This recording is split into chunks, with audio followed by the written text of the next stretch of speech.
All right, we are live. Hello. Hello, everybody. This is Nate and Jen, and this is Life Matters with Nate and Jen Wolf, and this is episode number 6, if you can believe that. It's hard to believe that we're already up to that large of a number, but we've had several good topics that we've shared with you all so far. And last week in episode 5, we shared the first part of kind of a two-part mini series on kind of a play on the typical vows in marriage of for better or for worse. And last week we covered some items related to for better and what does that look like and how we can even improve on a good marriage or good aspects of our marriage, make it even better than what we believe is possible, of course, through our good attitudes and also the blessings of the Father. This week, we're going to look at the for worse aspect, and we're going to try to keep it again brief. And we are going to be straight up with, honest about some of the challenges and things that could be described as a for worse scenario. But we're also going to end with some strategies on how to deal with some of those. And we'll also end with a couple of scriptures for your consideration. I think that when young couples or they could be old but new to each other when they're getting ready for marriage and they're considering their vows, a lot of times we say for better or for worse, but when we're doing the vows we're thinking about the for better, right? Because let's be honest, most of us aren't getting married if things aren't good at that time. And so we say, oh yeah, for better or for worse, honey, I love you till no matter what challenges hit us. But it's typically not until later in life when those challenges may hit you after you've had, the beautiful wedding and the wonderful vows and, your candle ceremony or your sand ceremony or whatever ceremonies you've done, a nice reception, an awesome honeymoon somewhere. Then sometimes the four worst aspects can hit you. And if we're not prepared, it can become even more difficult of a challenge because we're thinking to ourselves, wait a second, I didn't really sign up for this. I mean, yeah, I said for worse, but that's not really what I was thinking. So we're going to, consider what happens when the four worst takes place and try to understand our level of commitment. So, Yeah, and couples really need to think about that it's not if the four worst is going to happen, it's just a matter of when, because every marriage has ups and downs. And I think we don't go into marriage looking forward to having hardships, but if we accept that as a part of a marriage together, a life with our spouse, then maybe we can be a little more prepared when they come and not just let it knock a wind out of our sails, so they speak. yeah. So some of the worst situations that we kind of brainstormed or things that we've gone through in our marriage over the years, um, we wanted to just give examples. So one of those might be having strained relationships with your spouse. And we did talk in one of our, I think our first episode about communication. We've talked about boundaries, but there's times in your marriage that you're going to feel closer than other times with your spouse. And sometimes that's due to other stressors that we might mention here. But having a strained relationship with your spouse can definitely be a hard time to go through. Yeah, absolutely. Having strained relationships with in laws can also be a very difficult thing to maneuver. So sometimes maybe you and your spouse are on the same page, but outside influences from extended family or in laws can really cause some strain because there's a lot of emotion involved with that. There's lots of hurt feelings sometimes. So Control, yeah, pressure, all of those yeah, things. pressure. So that's another possible worst scenario. Financial difficulties. So finances is one of the biggest issues that marriages face, and struggling with finances is a huge strain on a lot of marriages. So financial difficulties can definitely be a scenario where it's a worst case scenario. Yeah. We also thought of having a sick spouse or a spouse that has a chronic health problem. And as much as we love our spouses, we say for better, for worse, for in sickness and in health. But having a spouse who is dealing with an ongoing health issue can be a hardship, and it can really Yeah. take a toll to be a caregiver, or having that concern, is your spouse going to get better, that kind of thing. So that's a worse scenario as Yeah, well. we haven't, thankfully, we haven't had any major health struggles in our marriage in 27 years. But probably the worst one that we've had to deal with was over the past 10 years. I've had two shoulder surgeries Hmm. due to inflammation, bursitis, inflammation on the rotator cuff. And those were just a couple of about 3 years, Hmm. 4 years apart, surgery wise. And it wasn't until about 2 years ago that I was healing up much better, and I was able to get off of my pain medication and things. And for several years, unfortunately, I was dealing with pain almost every evening, Hmm. and I'd be active through the day. And so usually the afternoon and evening hours would be the time when my body was in most pain, Yeah. and so it was stressful on Jennifer, of course, because we're trying to do stuff in the evening, go to kids' concerts, and do stuff at church. And if I'm in pain, I'm grouchy. Hmm. Most people that are in pain get grouchy. So thankfully, we didn't experience anything worse than that, but we got just a taste to understand, how some type of a chronic illness can be, a challenge. And we have known some older friends over the years in the churches that we served that Hmm. had, in their 60s and 70s and 80s, their spouses had serious health troubles, cancer, heart problems, Yeah. tumors, all kinds of different things. And so we witnessed how stressful it can be on the healthy spouse. Not to say it's not stressful on the Yeah. unhealthy spouse, Right. but On both usually, sides. yeah, Hmm. usually the healthy spouse is really having to step up, to help out. So we just want to throw that out there. That's a real legitimate thing. I mean, people get sick, Yeah. and the older we get, as good as we try to keep our bodies in shape, we're going to have more and more issues with that. So Yeah. One final one that I'll talk about is experiencing a death in the family.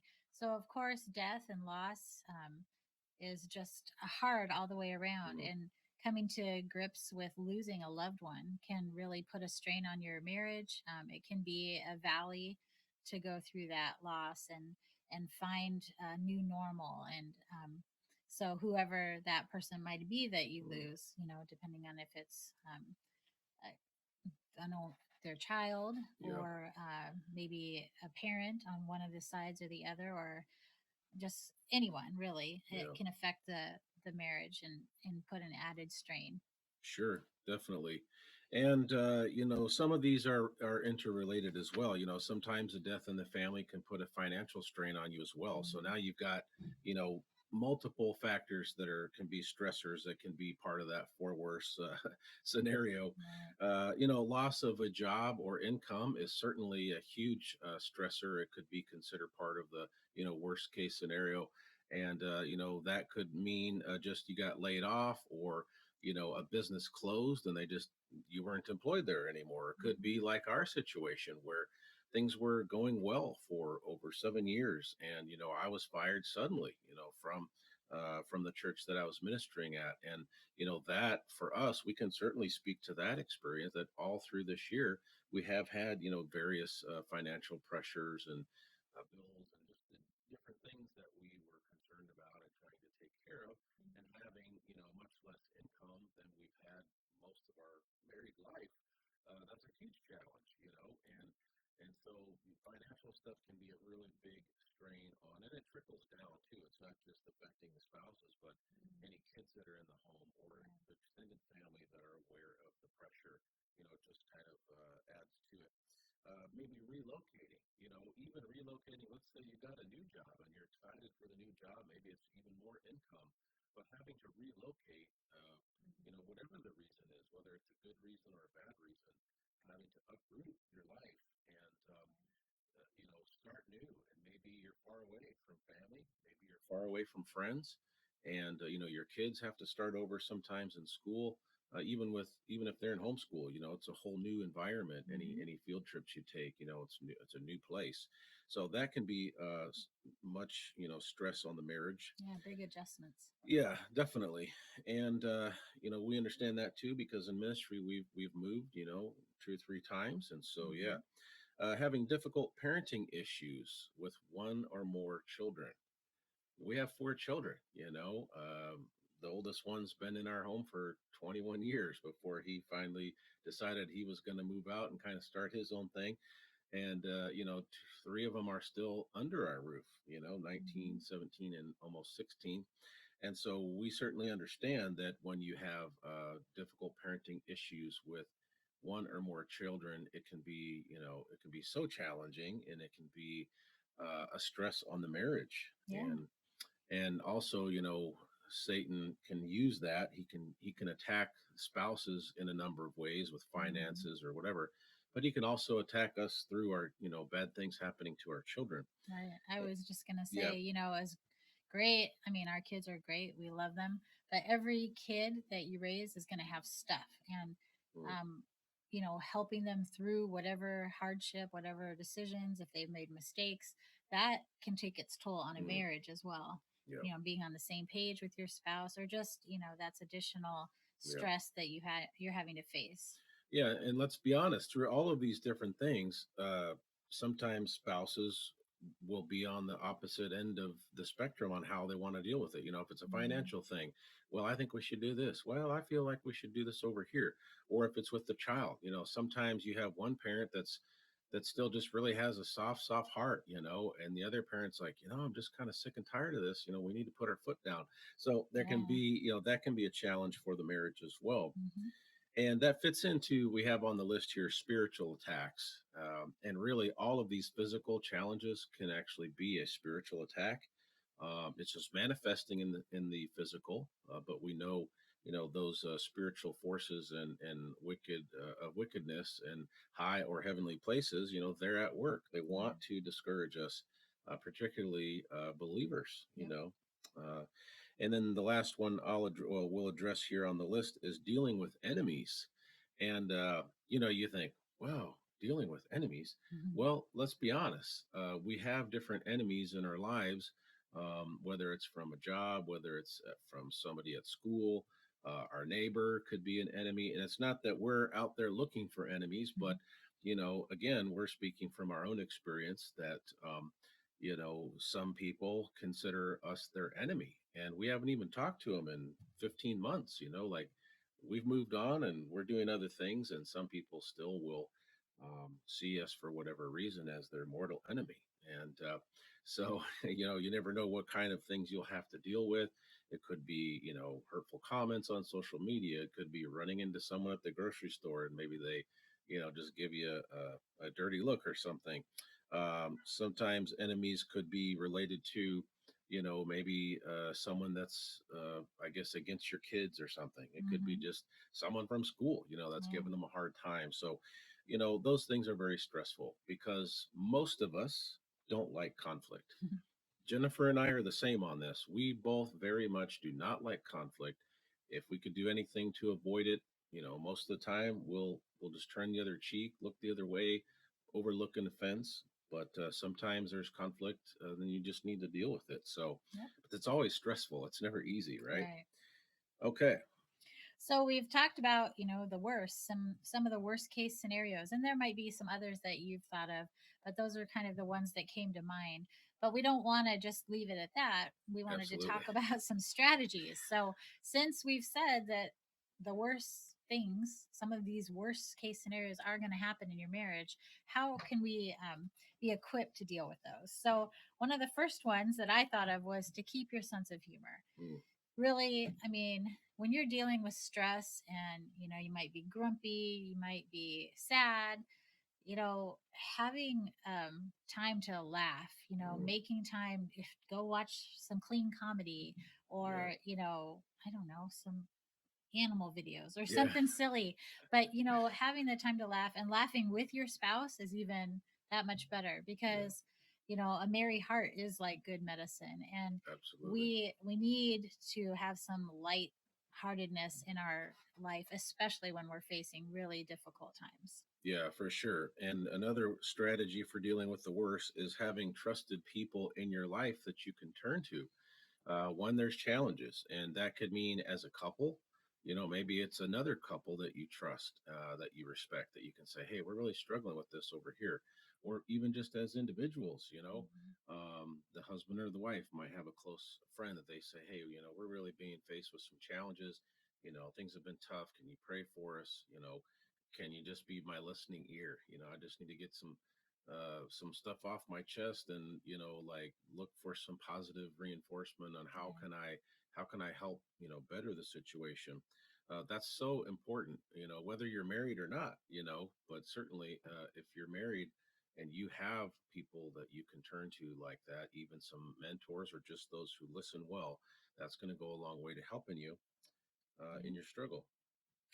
And third strategy is to pray a lot. Mm. And we wrote down, even when it's tough, even when it's tough to pray. Mm. And sometimes, when we're just devastated by something or so upset, it can Yeah. be hard um, to focus or to think about praying. Maybe you're not even in thinking about that, but reminding yourself that God already knows what's going on, and He Yes. wants to hear from you, and He wants to help you. And so praying, and just being honest with God and just saying, Yeah. this, I don't know what to do, or we're struggling. And then, making that an effort, frequently while you're going through Yeah. your whatever valley you're going through. Yeah, because let's face it, when you're going through a struggle, whether you're discouraged or you're angry, in either case, it might be very difficult for you to want to pray. Maybe for some of you it's just natural. That's the first thing you do. But I know for me personally, I can only speak for me. When I'm angry or just really discouraged, like, I have to really force myself to want to, get in that prayer mode, because Mm-hmm. I usually just want to isolate, and wait till I'm in a better mood, right? And Mm-hmm. the Father doesn't need that. He doesn't need to wait on us until we're in a better Right. mood. Obviously, if something is challenging us to the point where we're either just distraught, discouraged, upset, or angry, we need him, right? we need Mm-hmm. to we need to approach his throne of mercy and grace, because it is a time of need. Yeah. And so sometimes we just need to humble ourselves and bite our lip and just say, and as Jennifer said, just be honest and say, Father, we're really upset right now. Or we're discouraged, or we don't understand what's going on. Mm-hmm. Please help us. Please help us to understand. Please lift us up. So that's super, super important. And let's see here. I mean, that goes, I think, for anything in the life of a follower of the Messiah. If we disconnect ourselves from His Word, we're disconnecting ourselves from His Spirit. We're disconnecting from wisdom, Mm-hmm. understanding His will. But certainly, in the married life, if we're in a four worse scenario, we definitely need instruction.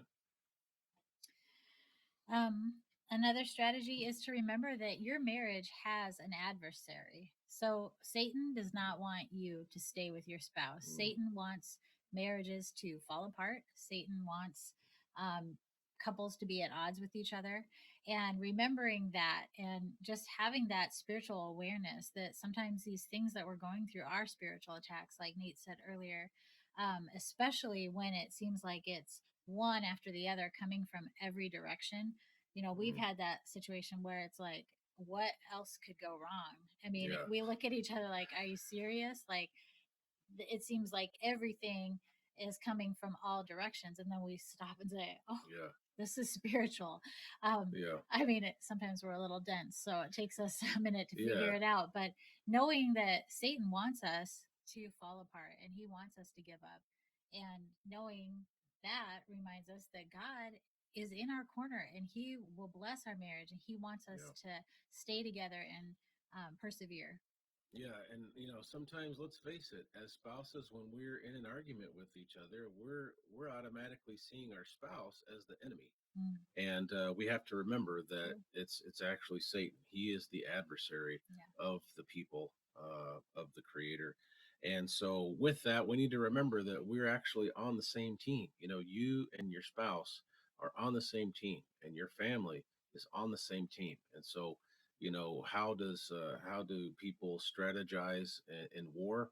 against someone, well, they usually try to break down the morale from within, or get the people on the opposing side at each other's throats, and Yeah. then it's easy to climb over those walls and take the flag. So just remember that you are on the same team with your spouse, and you should be on the same team with your father, right? Right. Another strategy is to keep investing in your marriage. Sometimes when you're in the middle of some kind of a crisis, it's real easy to put your marriage on the back burner and to Mm, think, we'll make time, we'll get back to date nights, or we'll, um, you know, make time for each other later after it's over. But it's during the times that, and you might have to kind of force yourself to do yeah, it, but, spending some time having a talk, going for a walk, going out to dinner, that can really be little pieces of building into your marriage yeah. when you're having a difficult time. Yeah, I've heard it described as like it's like when you're depositing money into a bank. Mm-hmm. You're depositing. The more money you deposit into your bank account, the better that is, because Right. then you have it at your disposal.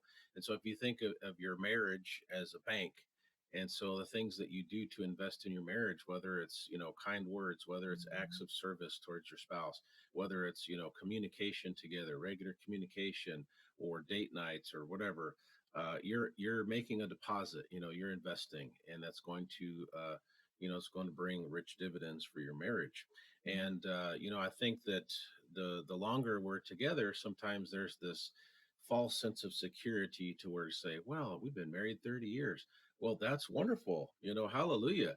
But don't think that just because you've been married 30 years that longevity is necessarily by itself just going to insulate your marriage. Mm-hmm. It's going to be the thing that carries you across the finish line. Right. Depends on what's been going on in that long marriage, and what are you doing to help kind of prune that marriage and keep it going. So with that, we got to be honest about our feelings with our spouse, and it doesn't mean to be a jerk, Mm-hmm.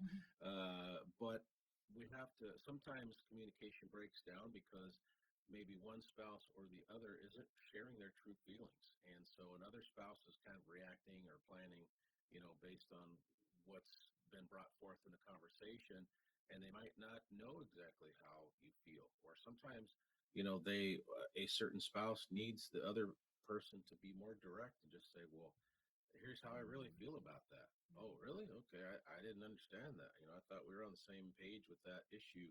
I guess we need to have more discussion about that. So be honest about your feelings, but be loving in that honesty. Yeah. And last of all, we wrote be forgiving. This is a time, especially if it's something that, you're going through together as a couple, that you can extend some grace to each other, that you can, Yeah. um, you know, not, not take everything personally, but be willing to be forgiving, be aware that you are making mistakes too, probably, and you would want your spouse to forgive you as well.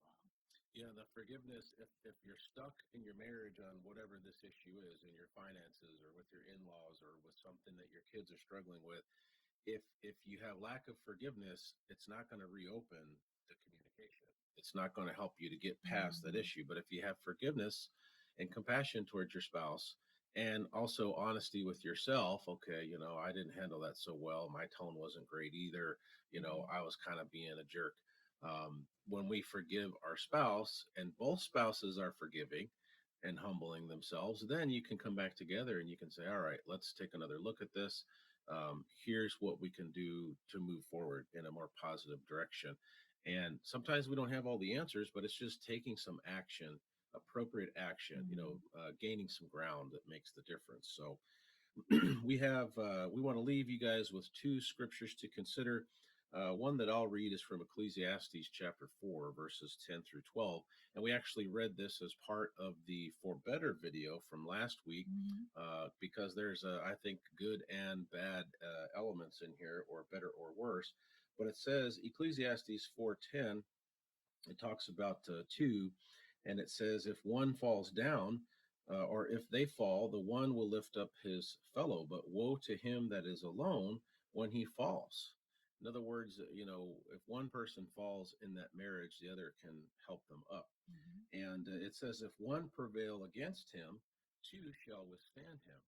So, if there's some type of enemy, adversary, or like we said, if you're thinking about Satan, if Satan is standing against one spouse and he's trying to divide that spouse from the other, when we work together, we can help each other and be a blessing. And then, of course, it says a threefold cord is not quickly broken. Most times, we consider that the father is part of that, that arrangement. He's that third cord that is bound in together with that marriage. Yep. It's a great Yeah, verse. it Hear is. it a lot at wedding Yeah. ceremonies, interestingly. So, another verse that we wanted to share is from Ephesians 4, verse 32. It says, "And be ye kind to one another, tenderhearted, forgiving one another, even as God for Christ's sake hath forgiven you." And so that's really, just that a lot about, forgiving, being kind and tenderhearted. Because if you're going through something hard with your spouse, Mm, you can both use somebody that's tenderhearted and yeah. kind and who's going to work with you through that. And really, just like in Ecclesiastes, I mean, we have to stick together if we're going to withstand and walk through a valley and come out on top with your spouse. Yeah, and there's a big difference between being tender-hearted or hard-hearted, and if either or both spouse is hard-hearted, it's going to be nearly impossible to be able to work through a challenge and get to the other side and make progress and Mm, fix some issues or move forward in a spiritual way. So that is so important, and and it starts with me. It starts with each spouse. We can't focus on, well, my spouse is doing this or they're not doing that. Okay, maybe that's true, but how am I gonna extend a olive branch? How am I going to be mhm. part of the solution instead of part of Sure. the problem? Well, it starts with me. And if both spouses have that, it starts with me mentality, then both spouses are going to be working towards a resolution, partnership, and it's going to bless their family. It's going to bless their marriage. It's going to be, bringing honor to the Father, and others are going to see that example and that witness. So that's all we had for this section of Or Worse. Mhm. Life Matters with Nate and Jen, episode 6. If these videos have blessed you, if they've been an encouragement, even challenged you in good ways, please consider prayerfully supporting us on Patreon. You can go to patreon.com/Nate Wolf, or if it's easier for you to do like a PayPal donation, you can do that at paypal.me/Nate Wolf. And as always, if you have suggestions for topics, if you have a comment that you want to give, you can leave it in the comments in this video. You can email us at nate@firedfortruth.org. So we hope this blesses you, and we thank you for your support. And we're praying that marriages will be strengthened and Father will be glorified. And we hope that you'll have a good rest of your week. Thanks for joining us, and we will see you next time. Blessings.